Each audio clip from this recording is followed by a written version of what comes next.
Halo, selamat pagi semuanya. Pada kesempatan kali ini saya akan membacakan sedikit dari PowerPoint yang dibuat oleh Bapak Bernardus Agus Rukianto, SC. Pada kesempatan hari ini, izinkan saya membacakan dokumen tersebut untuk saya sendiri dalam belajar. Baiklah, tanpa berlama-lama lagi, saya akan teruskan membacakan dokumen tersebut.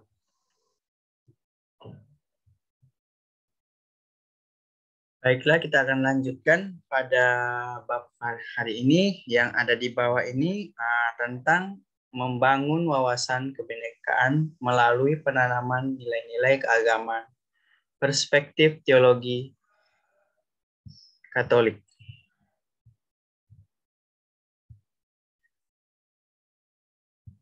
Baik, di diskusi di bawah ini ada yang kita harus lakukan pada diskusi untuk berdialog kepada orang-orang terdekat kita atau antar umat beragama. Pada diskusi ini yang harus kita tanyakan itu, apa makna dialog antar umat beragama dan apa hambatan dan tantangan berdialog yang terjadi dalam masyarakat kita. Selanjutnya, apa cara dan usaha untuk mengatasi hambatan dan tantangan itu dan untuk mengembangkan dialog antar umat beragama.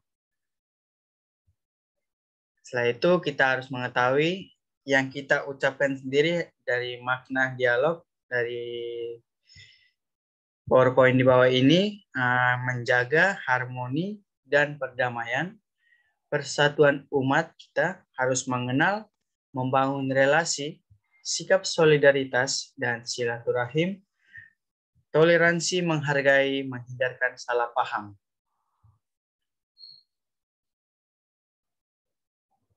Hambatan dan tantangan, kurang terbuka, adanya fanatik, ego dogmatis, berprasangka buruk, perbedaan pandangan, dan tidak peduli. Hal ini harus kita perbaiki lagi dalam hal berdialog, bahwa kita harus terbuka, tidak fanatik, dan tidak egois atau dogmatis, berprasangka selalu baik dalam berdialog, perbedaan pandangan, dan harus saling peduli.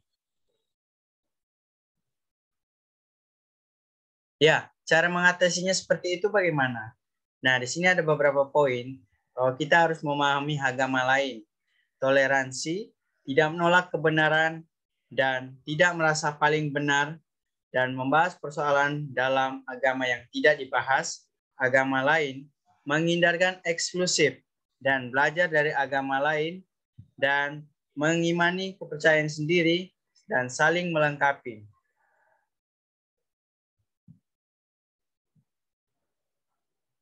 Ya, makna dari dialog itu sendiri juga untuk menciptakan perdamaian, toleransi, menghormati, dan kerjasama, mencapai pemahaman yang sama. Setelah itu, kerukunan hidup antar umat beragama.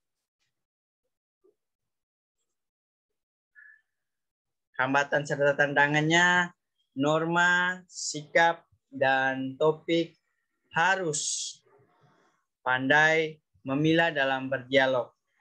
Kalau terjadi hanya satu arah, dalam masyarakat yang kurang erat, kurang kuatnya pengetahuan dalam komunikasi itu sangat berpengaruh dalam berdialog. Cara mengatasinya itu bagaimana? Kita harus saling menghargai pendapat orang lain, tidak egois, menggunakan bahasa yang sopan dan baik. Dialog kepercayaan itu harus kita tingkatkan lagi, bahwa kita harus mengalahkan semangat toleransi melalui topik dialog kehidupan, dialog karya, kerjasama, dialog pandangan teologis, dialog pengalaman iman, memperbanyak relasi. Selanjutnya, berdialog itu komunikasi antar kelompok. Jadi berdialog kita komunikasi antar kelompok, membahas satu topik yang menjalin persaudaraan, membangun kebersamaan, dan membangun toleransi, memecahkan masalah, saling mengenal, dan mendapatkan informasi, serta mendapatkan belajar dari pengalaman tersebut untuk upaya kerukunan dan keberagaman. Pentas seni lintas budaya, berkunjung ke tempat suci umat beragama lain, saling berbagi pengetahuan, saling mengenal dan belajar pada agama lain, mengenal eksistensi diri sebagai Katolik berbeda dengan Kristen, saling menghargai, mempercayai iman. Lanjut. Tantangan dan hambatannya itu salah satunya egois, menganggap diri unggul, kurang inisiatif, kurang komunikasi, kurang peduli, kurang menghargai, kurang keterbukaan, kurang menguasai topik, menggunakan bahasa daerah, sibuk dengan gadget, dan dendam yang paling kita tidak inginkan. Lanjutnya, kurang percaya diri, kurang wawasan, mau menang sendiri, tidak mau disalahkan, tidak menerima pendapat orang lain, fanatisme, pola pikir yang sempit, menutup diri, dan merasa diri paling benar, kurang percaya diri, dan perbedaan pendapat penjelasan ambigu. Lanjut, cara mengembangkannya itu adalah toleransi dan menghargai, ambil bagian dari upacara mereka, membiasakan berinteraksi, peduli dan peka dengan situasi lingkungan, mengenal budaya dengan mereka, saling menghargai, menahan diri, tidak menggunakan gadget, selalu minta maaf, rendah hati. Ya, lanjut. Beradaptasi dengan bahasa, menumbuhkan pendidikan Tunggal-Ika, menghargai hari-hari umat beragama lain, menambah wawasan, terbuka antara orang lain, dan membangun kesadaran akan kebinekaan, memberanikan diri berdialog, bersahabat, peduli, meski beda agama.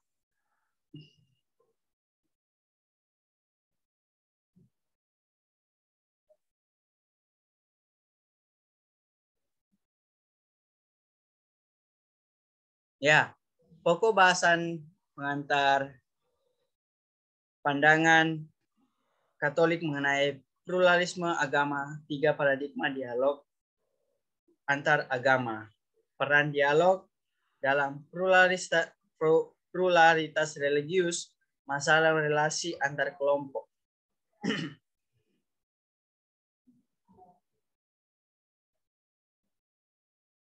Ini dari beberapa contoh kita berdialog dengan agama-agama dalam agama-agama lain, satu di situ kelihatan. Ya, ini sebagai pengantar meledaknya bom di gereja Bethel Injil Sekupon Solo pada 25 September 2011 menyadarkan kita bahwa terorisme dan fundalisme agama masih kuat mengancam di Indonesia. Kekerasan terhadap agama kadang masih terjadi di bumi Nusantara ini. Perbedaan agama seringkali dijadikan sebagai salah satu faktor pemicu lahirnya konflik di antara umat yang berlainan kepercayaan. Agama seringkali dijadikan sebagai tempat perdebatan yang tidak pernah kunjung selesai persoalannya. Itu kita pertanyakan dalam diri kita sendiri. Maka tidak heran jika konflik antar agama kadang-kadang masih kita dengar yang terjadi beberapa daerah yang masing-masing kelompok mengklaim agamanya sebagai kebenaran mutlak dibandingkan dengan agama-agama lain. Singkatannya, sikap eksklusif seperti ini membuat setiap kelompok agama mengasingkan diri dari agama-agama lain. Sehingga segala usaha dan upaya dilakukan untuk diwujudkan perdamaian dan keselarasan di antara umat beragama menjadi semakin sulit untuk dikonkretkan dalam kehidupan beragama. Next. Dengan kata lain, ketertutupan terhadap agama lain membuat setiap agama berada dalam ketidakharmonisan. Agama berada dalam ketidakharmonisan, di pihak lain, dialog antar agama juga semakin merebak di antara mana-mana untuk diwujudkan perdamaian di dalam kehidupan bersama. Menjadi tantangan kita bersama bahwa bagaimana kita mewujudkan perdamaian di tengah kemajemukan di agama-agama yang ada di Indonesia. Lalu, mungkinkah dialog menjadi landasan utama untuk memerangi setiap konflik, ketegangan, dan kekerasan yang ada di realitas kemajemukan masyarakat kita?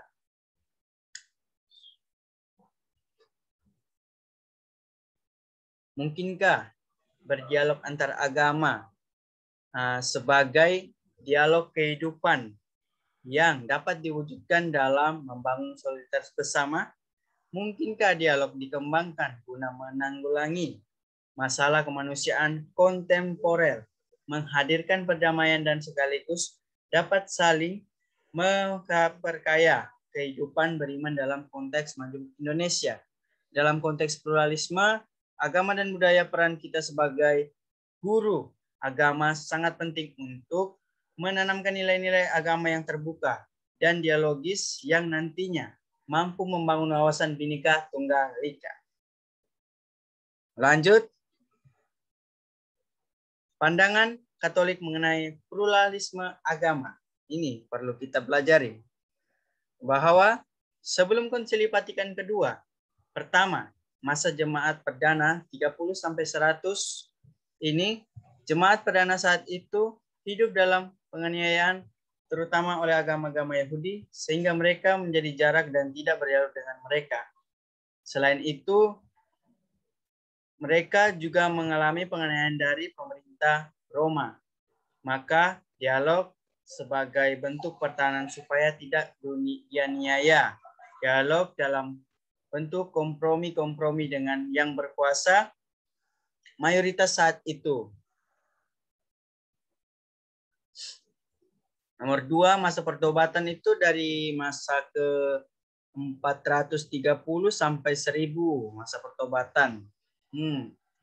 Masa ini gereja menjadi agama negara yang melalui edisi Milano 313 oleh Kaisar Konstantinopel, maka gereja menikmati masa keemasan. Gereja menjadi berkembang secara kelembagaan, muncul jabatan-jabatan gerejawi, muncul iman-iman dan sebagainya. Pada masa ini, gereja memandang agama lain secara negatif dan memaksa untuk bertobat. Slogannya tertulis, Extra Ecclesia Nulla Salus. Maka muncul perang salib, dialog untuk mempertobatkan.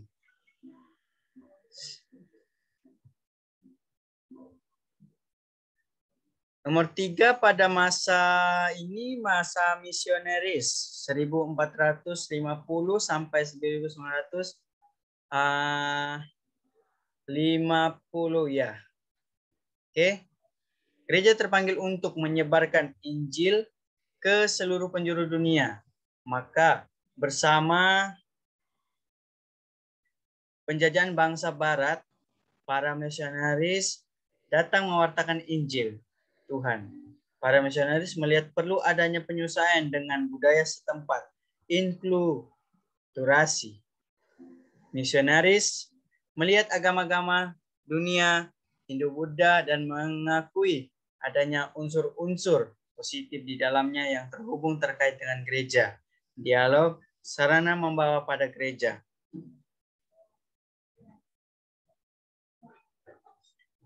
Selanjutnya, Konsili Vatikan kedua. Konsili Vatikan kedua 1962 sampai 1965 merupakan cikal bakal lahirnya dialog antar agama, antar umat beragama. Sikap gereja sebelum Konsili Vatikan kedua cenderung menutup diri serta kurang memandang secara positif agama-agama lain. Sikap ini didasarkan pada pernyataan yang terkenal Extra Ecclesia Nulla Salus.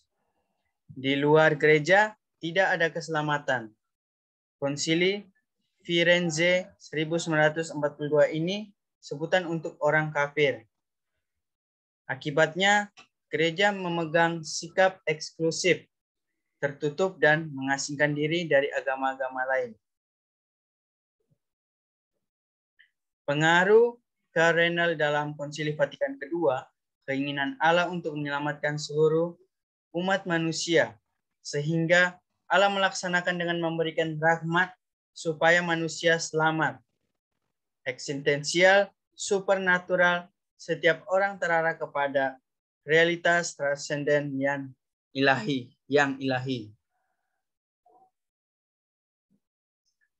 Konsili Vatikan kedua menyerukan adanya dialog dengan agama-agama lain dan kepercayaan yang lain dicetuskan dalam Nostra Aetate atau disingkat NA.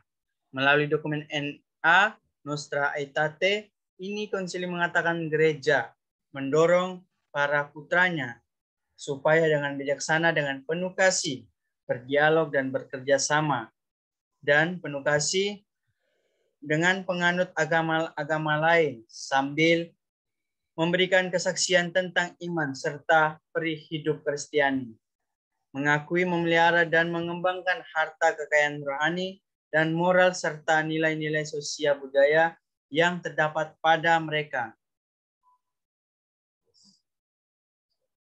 Lanjut.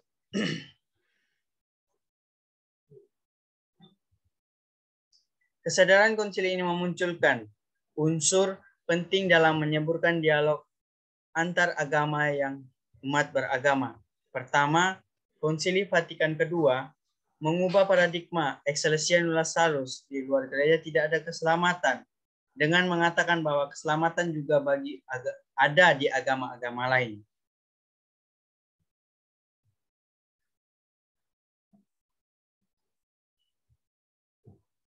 Baik, lanjut. Yang kedua itu, konsili mengakui bahwa dalam tradisi-tradisi agama, bukan Kristiani, terdapat unsur-unsur yang benar dan baik. Di OT 16, unsur religius dan manusiawi. GS 92, benih-benih kontemplasi. AG 18, unsur-unsur kebenaran dan rahmat. AG 9, benih-benih sabda. AG 11 dan 25, dan senar kebenaran yang menerangi semua orang. NA 2. Konsili Vatikan kedua juga mengatakan bahwa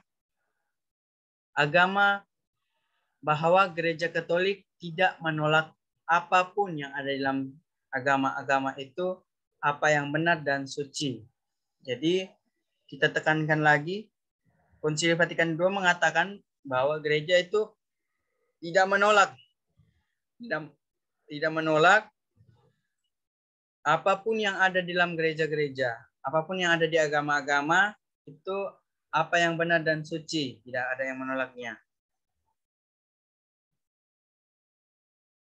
Ya, lanjutkan. Singkatan Konsili Vatikan kedua ini membuka pintu selebar-lebarnya bagi perkembangan dialog dengan agama-agama lain sebagai upaya untuk menciptakan agama-agama yang saling memahami antara satu dan dengan yang lain.